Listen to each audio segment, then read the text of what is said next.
Barcelona sukses meraih kemenangan pertamanya di Liga Spanyol tahun 2022 sampai tahun 2023. Kepastian itu diperoleh usai menghajar Real Sociedad 4-1 di Reale Arena, Senin tanggal 22 Agustus tahun 2022, dini hari WIB. Robert Lewandowski menyumbang 2 gol dalam kemenangan ini. Ini membuktikan kemampuan pemain berusia 34 tahun tersebut belum habis dimakan usia dan meski sudah berpindah klub.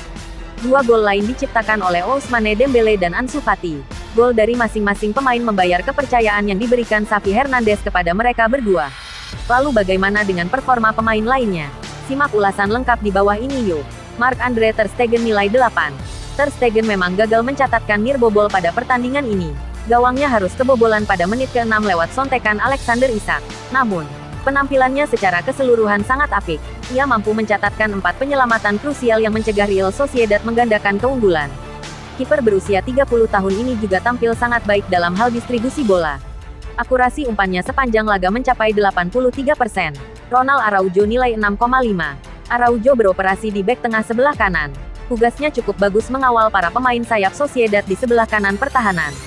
Meskipun satu-satunya catatan terbaiknya hanyalah akurasi tackle 100% dari 3 percobaan. Andreas Christensen nilai 7. Christensen beroperasi di tengah. Ia diapit oleh 2 bek tengah Barcelona dalam sistem 3 bek. Ketenangannya dalam mengalirkan bola membuatnya jadi outlet possession Barcelona. Dalam hal bertahan, pemain berusia 26 tahun ini mencatatkan 4 sapuan, 2 intersepsi, dan 3 pemulihan. Eric Garcia, nilai 7. Garcia bermain di bek tengah paling kiri. Hal menarik dari pemain berusia 21 tahun ini adalah kemampuannya memberikan umpan-umpan progresif.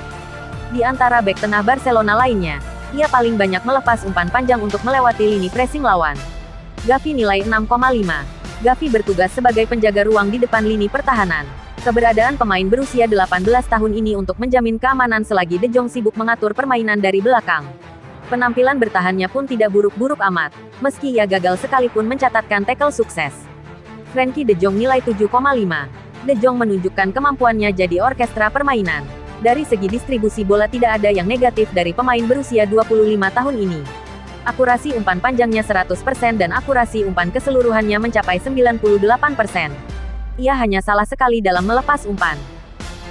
Ferran Torres nilai 5. Jika menyebutkan satu kecacatan Barcelona pada pertandingan ini, kecacatan itu ada pada diri Ferran.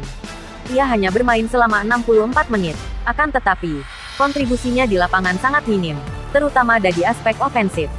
Pedri nilai 7,5. Pedri adalah penyambung jalur dari belakang ke depan. Pergerakannya dalam mencari ruang tidak bisa diragukan, meski baru berusia 19 tahun.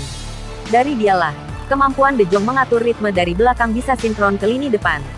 Ousmane Dembele nilai 6,5. Kalau bukan karena sumbangan 1 golnya, Dembele mungkin bakal dicap buruk. Dia mendapat kesempatan yang tidak sedikit untuk menyerang dari sisi sebelah kanan. Namun, ia paling banyak kehilangan bola di lapangan. Alex Balde nilai 7. Kepercayaan yang diberikan Xavi kepada pemain berusia 18 tahun ini terbukti tidak salah. Dipasang sebagai pemain sayap kiri, Balde jadi salah satu aktor yang mengawali gol pertama Barcelona. Ia dengan cepat melakukan dribble panjang, sebelum melepas umpan akurat ke Lewandowski. Robert Lewandowski nilai 8,5. Lewandowski belum dimakan usia, meski sudah berumur 34 tahun. Insting golnya masih tetap ada. Itu terbukti pada 2 golnya di pertandingan ini. Ia tetap menjelma jadi pemain yang berbahaya kalau sudah berada di kotak penalti lawan. Ansu Fati nilai 9. Kesempatan main Fati di lapangan hanya 26 menit, tetapi impaknya begitu besar. Torehan 2 assist dalam 4 menit setelah masuk adalah bukti seberapa berdampaknya pemain berusia 19 tahun tersebut. Ia juga mencatatkan 1 gol untuk menutup pesta gol Barcelona. Rafinha nilai 6,5. Rafinha masuk berbarengan dengan Fati di menit ke-64. Ia bermain di pos sayap kiri menggantikan Balde. Di sana, ia mulai menunjukkan kemampuan olah bolanya. Upaya yang tidak terlalu buruk, tetapi hasilnya masih nihil. Jordi Alba nilai 6,5. Alba yang masuk menggantikan Dembele sedikit menghidupkan permainan. Karena berposisi asli sebagai seorang bek sayap, kemampuan bertahannya yang lebih menonjol ketimbang aspek serangannya.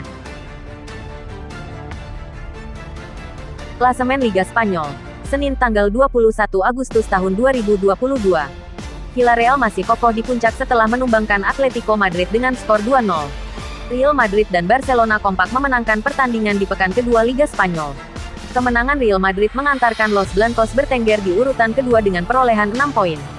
Sementara itu, Barcelona mulai merangsek naik setelah petik kemenangan dari Real Sociedad dengan skor 1-4. Blaugrana mulai merangkak ke papan atas klasemen sementara dengan koleksi 4 poin.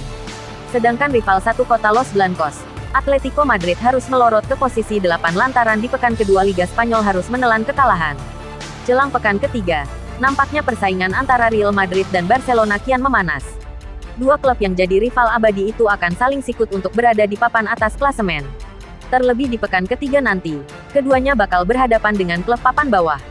Tentunya ada kemungkinan besar bagi Madrid maupun Barca untuk petik kemenangan. Hasil itu yang nantinya buat persaingan kedua kubu makin memanas. Di pekan ketiga nanti, Real Madrid akan bersua dengan Espanyol pada hari Senin tanggal 29 Agustus tahun 2022 pukul 3 waktu Indonesia Barat. Sementara itu di hari yang sama, Barcelona akan berhadapan dengan Real Valladolid pukul 0.30 waktu Indonesia Barat. Patut dipantau terus persaingan Real Madrid dan Barcelona jelang pekan ketiga Liga Spanyol.